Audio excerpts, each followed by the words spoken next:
الرحمن الرحیم۔ معزز خواتین و حضرات، تعزیتی ریفرنس ایک طرح کے عقیدت کے پھول ہوتے ہیں جو ہم اپنے انتہائی محبوب اور جانے والے کی یادگار کے اوپر اپنے اپنے حصے کے رکھتے ہیں۔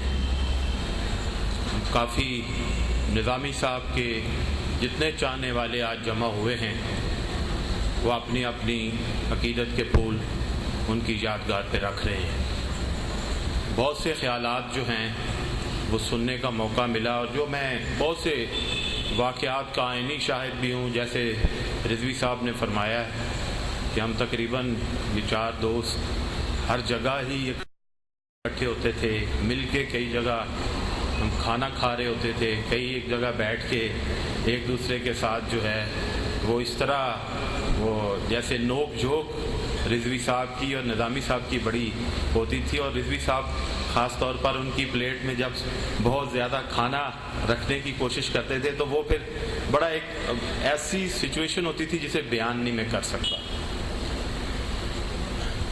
آج کی جو کمرشل لائف ہے اس میں نظامی صاحب جنہیں ہم مرشد کہتے تھے، جیسے لوگوں کا مزاج بیان نہیں کیا جا سکتا۔ 2-3 چیزیں ہوتی ہیں جس میں ہم سب لوگ بڑے لالچی ہوتے ہیں، مثلا اپنے کانٹیکٹس کسی کو شیئر کرنا۔ نظامی صاحب ہمیشہ اپنا بہترین سے بہترین کانٹیکٹ جو لوگ بڑی محنت سے اپنی پی آر بناتے ہیں وہ بڑے آرام سے اپنے دوستوں کے ساتھ شیئر کر دیتے تھے، اور پوری اجازت دیتے تھے کہ میرا نام لے کر آپ ان سے رابطہ کر سکتے ہیں اور کوئی بھی کام کہہ سکتے ہیں۔ مجھے پتہ ہے کہ نظامی صاحب کا ہمارا جو ساتھ جو تھا اس میں ادبی ساتھ بھی تھا، روزنامہ پاکستان کے ایڈیٹر کوآرڈینیشن کی حیثیت سے بھی، صحافی ویلفیئر ایسوسی ایشن کے صدر کی حیثیت سے بھی، دائرہ ادب و ثقافت کے انتہائی اہم ساتھی کی حیثیت سے بھی، ڈھاکہ گروپ آف انسٹیٹیوشنز کی حیثیت سے بھی، لیکن ان کے انتہائی جو ان کی سیاسی ایک وابستگیاں اور اس کے ساتھ ان کی دوستیاں، ان کی وجہ سے جو ان کے رابطے بہت سے منسٹرز کے ساتھ ہوتے تھے تو وہ اتنے آرام سے اپنے دوستوں کو ملوانا اور پھر انہیں کہنا کہ یہ مجھے میرے حوالے سے جب بھی بات کریں آپ نے ان کو اٹینڈ کرنا ہے۔ یہ بہت ایک کمرشل لائف میں مشکل چیز ہے۔ دوسری بات، ایک اور چیز میں نے جو مجھے یاد آتی ہے، وہ کہتے ہیں کہ کسی انسان کے بہتر ہونے میں یہ چیز بڑی اہم ہوتی ہے کہ وہ آپ کا تعارف کیسے کراتا ہے۔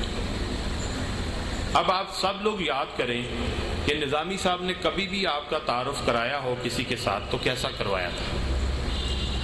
تو وہ بعض دفعہ اتنا بڑا تعارف ہوتا تھا کہ بالکل جو ہے نا بالکل ایسے نا بندہ دل سے جھک جاتا تھا، نظامی صاحب آپ کیا کیا فرما رہے ہیں؟ تو کہتے ہیں نہیں یا سیدی آپ ایسے ہی ہیں۔ ایک تعارف جو کروانا ہوتا ہے، بعض لوگ اس میں بڑی بخل سے کام لیتے ہیں کہ جی یہ بھی اپنے جاننے والے ہیں، لیکن نظامی صاحب ایسے سرسری تعارف نہیں کرواتے تھے۔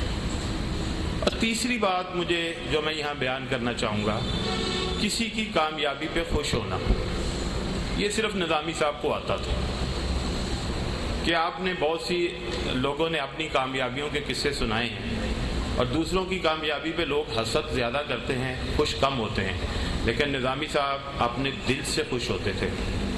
یہ جو جملے آج ہم یاد کرتے ہیں، بندہ نواز، یا سیدی، مرشد، یہ سارے انہوں نے تعارف کرانے کے لیے اپنے پاس رکھے ہوئے تھے۔ بہت سی باتیں ہیں، بہت سی یادگاریں ہیں جو ہمارے دل میں محفوظ ہیں، کچھ میں نے کالم میں لکھی ہیں، رضوی صاحب نے فرمایا۔ لیکن ایک چیز میں اور کہنا چاہوں گا کہ شاید کامیابی کے حوالے سے بہت سے لوگ مختلف خیالات رکھتے ہیں کہ کامیابی کیا ہوتی ہے۔ یہ کامیابی یہ ہوتی ہے کہ جیسے نظامی صاحب کے لیے ہم بیٹھے ہیں، انہوں نے زندگی میں عزت کمائی ہے۔ کچھ لوگ یہ بھی سمجھتے ہیں کہ شاید دولت بہت زیادہ بندہ کما لے تو وہ بھی ایک کامیابی ہوتی ہے۔ یقیناً ہوتی ہے، میں بھی اس چیز کا عینی شاہد ہوں۔ کئی مواقع کہ نظامی صاحب بڑی دولت کما سکتے تھے، میرے سامنے کئی ان کو ایسی آفرز ہوئیں کہ آپ تصور نہیں کر سکتے، لیکن انہوں نے کہا کہ میں یہ ساری چیزیں چھوڑ چکا ہوں. جیسے خرم کہہ رہا تھا نا کہ تجھے کشمکش دہر سے آزاد کیا، تو وہ کشمکش دہر سے واقعی اپنے آپ کو آزاد کر چکے تھے. وہ لفظوں کی بات نہیں تھی. وہ دولت کمانا چاہتے ان شیپ آف پیسہ تو بہت کما سکتے تھے، اور مجھے پتہ ہے کہ کما سکتے تھے، میرے سامنے کے واقعات ہیں. لیکن انہوں نے آپ لوگوں کے دل جیتے، اور یہ سب سے بڑی دولت ہے جو ہمیشہ خرچ ہونے کے باوجود بھی ختم نہیں ہوگی. بہت بہت شکریہ. درمیان آج جس تعزیتی ریفرنس میں مجھے شرکت کا اعزاز حاصل ہوا، یہ ہمارے بہت ہی پیارے عزیز ترین دوست، بالکل اسی طرح جس طرح کہ یہاں بچوں نے، اساتذہ نے، احباب نے ان کے بارے میں کہا، اور ابھی مبشر میر صاحب نے جو بات کہی اس میں تھوڑا سا یہ اضافہ کرتا چلوں کہ مجھے بھی اس عرصے میں بہت سے تعزیتی ریفرنسز میں جانے کا اتفاق ہوا، اور میں نے یہ دیکھا کہ بڑی بڑی علمی شخصیات ہیں، ادبی شخصیات ہیں، سیاسی شخصیات ہیں، ان کے ادبی تعزیتی ریفرنس ہو رہے ہیں. بڑی شخصیات براجمان ہیں اور بڑی بڑی تقاریر اس سلسلے میں ہو رہی ہیں. تو وہ ساری سکہ بند ہوتی تھیں، ہاں جی، اور کچھ رٹی رٹائی ہوتی تھی، کچھ لکھی لکھائی، یہ اس طرح کی چیزیں ہوتی تھیں، ہاں جی، اور بات آئی اور گئی. لیکن بہت کم ایسے میں نے ریفرنسز دیکھے ہیں جس میں سے ایک یہ انتہائی یادگار ریفرنس ہے، جس میں ایک چھوٹے بچے سے لے کر کے بالغ دوست نے، بالغ ان کے رشتہ دار نے جو وقت ان کے ساتھ گزارا ہے اور اس سلسلے میں جو باتیں کی ہیں، ہاں جی، وہ دل سے کی ہیں. یہ رٹی رٹائی، لکھی لکھائی، سنی سنائی باتیں نہیں ہیں. یہ وہ تمام باتیں ہیں جو صابر نظامی صاحب کے حوالے سے ان کے ساتھ گزرے لمحات کا ایک حصہ ہے، جس کو انہوں نے یہاں بیان کیا. تو میں تھوڑا سا آپ سے 2-4 منٹ کا آپ کے ساتھ وقت شیئر کروں گا کہ میں نے بھی بہت سے اتنے تاثرات میرے پاس جمع تھے، کیونکہ ہم نے اتنی تقاریب میں ایک دوسرے کے ساتھ شیئر کیا اور کام کیا کہ اب میں سمجھ میں نہیں آتا کہ میں کس سرے سے، کس حوالے سے، کس جہت سے صابر نظامی کے حوالے سے بات کروں. تو میں نے بہت سوچنے کے بعد جو چیزیں چنی، چند چیزیں چنی، وہ میں نے کہا میں آپ کے ساتھ شیئر کر لوں. 7 خوبیوں والا بڑا آدمی ہم سے بچھڑ گیا. 7 خوبیوں والا بڑا آدمی ہم سے بچھڑ گیا، اس کا عنوان ہے. یہ فیض کے الفاظ میں، غم جہاں ہو رکے یار کے دست عدو، غم جہاں ہو رکے یار کے دست عدو، سلوک جس سے کیا ہم نے عاشقانہ کیا. مرشد، استاد یا سیدی، کامریڈ اور پیکر عہد وفا، یہ سب الفاظ وہ ہمارے لیے کہتے تھے، میں آج ان کے لیے کہہ رہا ہوں. پروفیسر غلام صابر نظامی صاحب نے اپنی تمام زندگی دوسروں کے لیے وقف کر دی تھی. ایسے لوگ کم پیدا ہوئے ہیں جو اپنی زندگی دوسروں کی خوشیوں کے لیے اور اپنے پر مسلط جابرانہ نظام کے خلاف جد و جہد میں گزار دیتے ہیں. صابر نظامی صاحب ان میں سے ایک تھے جو اپنی ذات سے بیگانے ہو کر اچھائی اور نیکی کو پھیلانے میں مگن رہتے تھے. میں نے ان کے ساتھ جو بھی وقت گزارا ہے وہ یادگار اور میرے لیے لائق فخر ہے. میں نے بلا شبہ ان سے بہت کچھ سیکھا ہے. وہ ہمیشہ کہتے تھے جھگڑا بڑا کرنے سے اچھا ہے تو دوسرے کو معاف کر دو. اس لیے وہ ہمیشہ مسکرا کر بات کرتے تھے اور دوسروں کے جذبات اور احساسات کو اہمیت دیتے تھے. ان کی پہلی خوبی یہ تھی کہ وہ پیکر اخلاص اور شدید غصے کی حالت میں بھی انہوں نے شائستگی کا دامن ہاتھ سے نہ چھوڑا۔ اونچی آواز میں نہیں بولتے تھے، برا نہ کہتے تھے اور دوسروں کو بھی یہی تلقین کرتے تھے۔ ان کی دوسری خوبی یہ تھی کہ وہ مخلص دوست تھے۔ ان کی دوستی ہر مفاد سے بالاتر ہوتی تھی۔ انہیں اپنے سے زیادہ دوسروں کا خیال ہوتا تھا۔ خاص کر وہ اپنے دوستوں سے بہت محبت کرتے تھے۔ ہر چھوٹا بڑا بزرگ سبھی ان کے حلقہ احباب میں شامل تھے اور ان کا رویہ اور حسن سلوک سب سے برابر رہتا تھا۔ ان کی تیسری خوبی یہ تھی کہ وہ نہایت شفیق استاد اور ماہر منتظم تھے۔ ان سے ہر فرد خوش رہتا تھا اور ہر روز کچھ نیا سیکھنے کو ملتا تھا۔ اللہ تعالیٰ نے انہیں نہایت خوبصورت دماغ اور اعلیٰ ذہانت سے نوازا تھا، جس سے اچھے کام کرنے اور اچھے لوگوں سے سیکھتے اور سکھانے کے لیے وہ استعمال کرتے تھے۔ ان کی چوتھی خوبی یہ تھی کہ وہ کمٹمنٹ کے آدمی تھے، پیکر عہد وفا۔